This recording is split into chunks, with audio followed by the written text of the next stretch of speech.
लक्ष्मीनाथसमारम्भां नादयामुनमध्यमाम् अस्मदाचार्यपर्यन्तां वन्दे गुरुपरम्परां यतिराजाय विद्महे श्रीभाष्यकाराय धीमहि तन्नो रामानुजार्य प्रचोदयात्.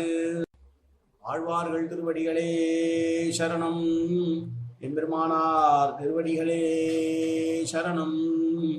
ஜீயர் திருவடிகளே சரணம்.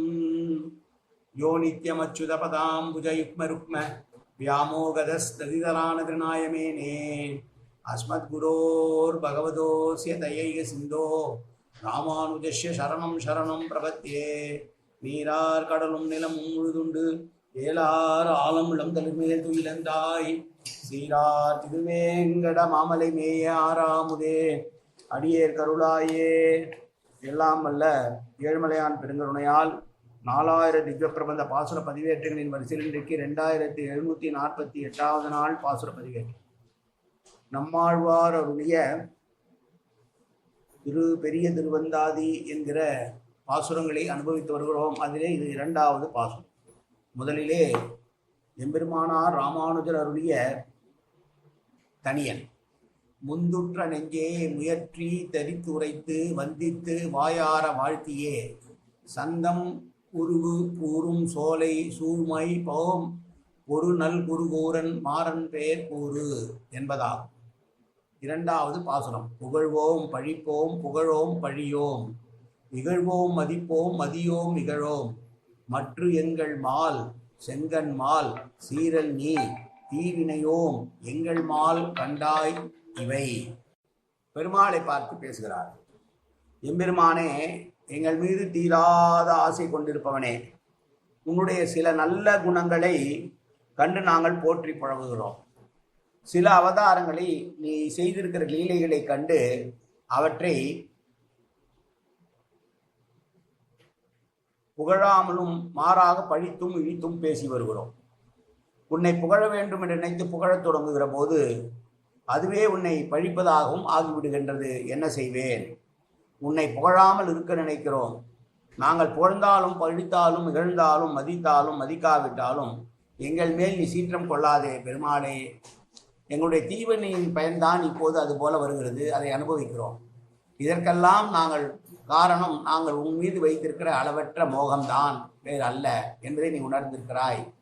எங்கள் மீது சினம் கொள்ளாது அருள்பாலிக்க வேண்டும் என்று வேண்டுகிறார் ஆழ்வார் இந்த பாசுரத்திலே. மால் என்ற சொல்லுக்கு அளவு கடந்த மயக்கம் என்று பொருள் கொள்ளுகிறார்கள் ஆசிரியர்கள், உரையாசிரியர்கள். வியாமோகம் என்று வடமொழியிலே குறிக்கப்படுகிறது. வேதங்களாலே நான் உன்னை புகழலாம் என்று நினைத்தால் வேதங்களே புகழத் தொடங்கி முடியாது என்று விட்டுவிட்டு ஒரு பரம்பொருளை நான் புகழ்வது என்பது உன்னை இகழ்வது போல ஆகாதா? எனவே எங்களுக்கு அந்த யோகியதை இல்லை. அதே போல உன்னை நாங்கள் மனதிலேயே நினைத்து கொண்டிருந்தாலும் அதற்கும் எங்களுக்கு யோகிதை இருக்கிறதா என்றால் அதுவும் எங்களுக்கு யோகிதை இல்லை.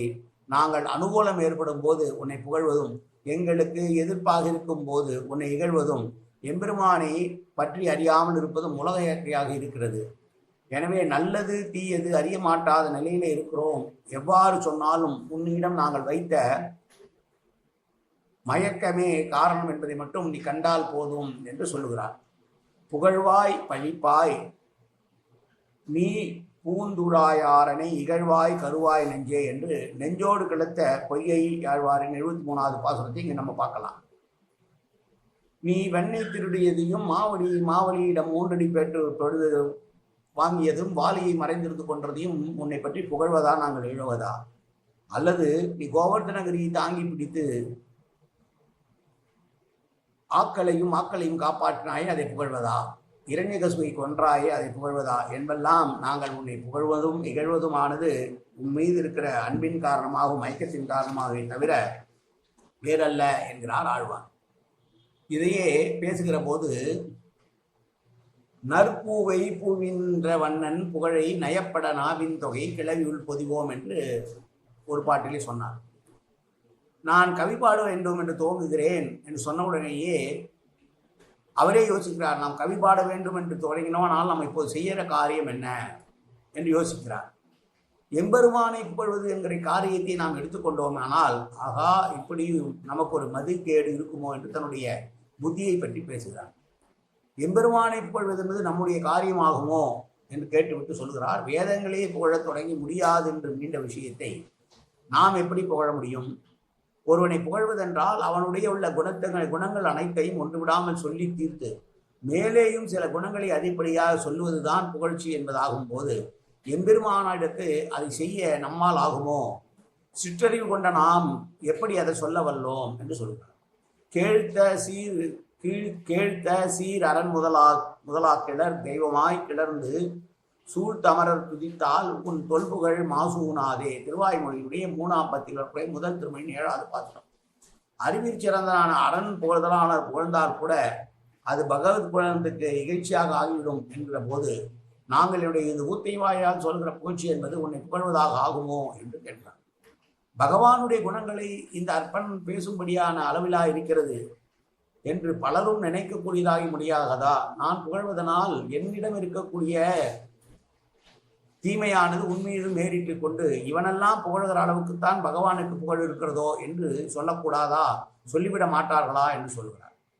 புகழ்வோம் பழிப்போம் என்றால் திருமாலே உன்னை நான் புகழ்ந்தேனாகில் பழித்தவனாகிறேன், என்னுடைய புகழ்ச்சி உனக்கு பழியேயாம் என்கிறபடி ஆச்சாரஹீனனாக இருக்கக்கூடிய நான் வசிஷ்டனை பற்றி பேசத் தொடங்கி வசிஷ்டம் உள்ள முனிவர் நல்ல ஆச்சார சீலர் என்று புகழ்வது எப்படி நன்றாக இருக்கும்? ஏனென்றால் நான் அந்த நடத்தையிலே சரியில்லாதவனாக இருக்கும் போது நடத்தையில் சிறந்த ஒருவரை அவன் நடத்தையில் சிறந்தவர் என்று சொல்வது என்பது அவரை நான் இழிவுபடுத்துவது போலல்லவா? அதுபோல்தான் நான் தேவரரை புகழதா இருக்கிற பட்சத்திலே பழித்தவனாக ஆக மாட்டேன். புகழ்வோம் பழிப்போம் என்றதிலேயே கிடைக்கக்கூடுமானாலும் ஸ்பஷ்டமாக சொல்லனா, உன் திருநாமத்தையே நான் எடுக்காதிருப்பின் யாதொரு பழிப்பும் இல்லையே என்றவார்.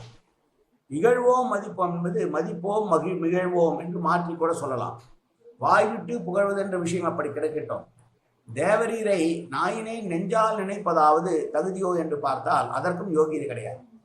நெஞ்சால் நினைப்பது தானும் இகழ்ந்ததாகும் என்றபடி மதியோம் இகழ்வோம், உன்னை நான் நெஞ்சாலும் நினைக்காதிருக்கையில் இகழ்ந்தவன் என்கிற நிலை எனக்கு வராது. ஆழ்வார் இப்படி சொன்ன உடனே பெருமாளுக்கு கோபம் வந்து தன்னுடைய கண் சிவந்தாராம்.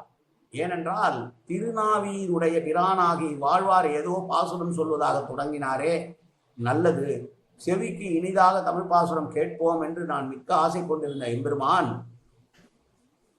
அந்த ஆசை இப்போது நிறைவேறாது போல இருக்கிறது என்றால் ஆழ்வார் என்ன சொல்கிறார்? உன்னை புகழ்வதே எனக்கு இகழ்வது போல இருக்கிறது என்று சொன்ன உடனே இவர் இப்படி செய்கிறாரே, நான் புகழத்தக்கது நெஞ்சால் நினைக்கவும் தகாது என்று பேசும்போது சோறு உண்ணுவதற்காக காத்து கொண்டிருக்கிற ஒரு வறியவன் சோற்றை இலையிலே போட்டுவிட்டு அந்த சோறை பிடுங்கினால் எவ்வளவு கோவப்படுவானோ அதுபோல கண் சிவந்தாராம் பெருமாள். செவிக்கினே செஞ்சொல் கேட்டு கழிக்க பாக்கியம் என்றால் பாக்கியம் இல்லாது போகிறதே என்று சொல்லிட்டு கண்கள் சிவந்தன. அந்த நிலைமையை கண்ட ஆழ்வார் எங்கண்மால் செங்கன்மால் என விழிக்கின்றார். எங்கள் இடத்து இயற்கையாகவே மயக்கம் கொண்டிருக்கிற நீங்கள் இப்படி கண்கள் சிவந்து சீறினால் நாங்கள் எங்கே போவோம் என்று கேட்கிறார். புகழ்வோம் பழிப்போம், புகழ்வோம் இகழ்வோம், மதிப்போம் மதியோம் இகழ்வோம் என்று வெகு அழகாக நீ சொன்ன வார்த்தைக்கு நான் கோபப்படாமல் என்ன செய்ய வேண்டும் என்று பெருமாள் கேட்க அதற்கு சமாதானம் சொல்வது போல பேசுகிறார் ஆழ்வார். தீவினையோம் எங்கன்மால் கண்டா இவை. இந்த கருத்து தேவரரை புகழ்வோம் என்றால் என்னுடைய அந்தராத்மா சீருகிறது, புகழவில்லை புகழாதிருப்போம் என்றால் தேவரீர் சீருகிறீர், இந்த பாவத்திற்கு என்ன பண்ணுவேன் என்று கேட்கிறார். என்னுடைய மனதானது உன்னாலெல்லாம் அவனுடைய புகழை பேச முடியுமோ என்று கோபப்படுகிறது, ஆனால் நீரோ ஏன் பேச மாட்டேன் என்று கேட்கிறீர்கள், இதற்கு நான் என்ன செய்ய முடியும்?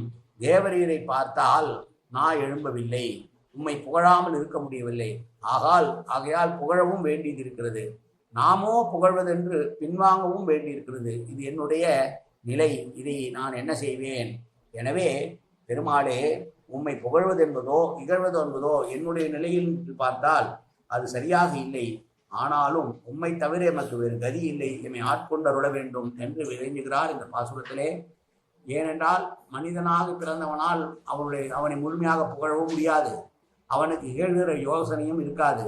எனவே நல்லது நடக்கும்போது புகழ்வதும் கெட்டது நடக்கும்போது நிகழ்வதும் என்பது இயற்கையாக இருக்கிற காலத்தால் எப்படியும் உன்னை நாங்கள் பேசினாலும் பேசாவிட்டாலும் பழி வந்து சேரப்போவதில்லை, எனவே நீரே மை காத்தருள வேண்டும் என்று சொல்லுகிறார் பாசுரத்திலே. மீண்டும் பாசுரத்தை சேவிப்போம்.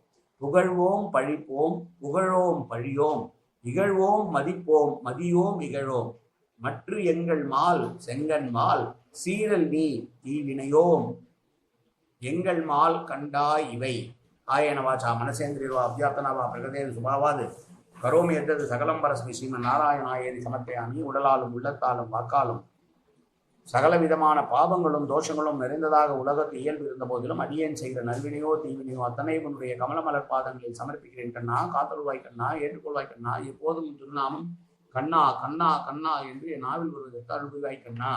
சர்வத்திர கோவிந்தநாம சங்கீர்த்தனம். கோவிந்தா கோவிந்தா கோவிந்தா கோவிந்தா கோவிந்தா கோவிந்தா கோவிந்தா கோவிந்தா கோவிந்தா.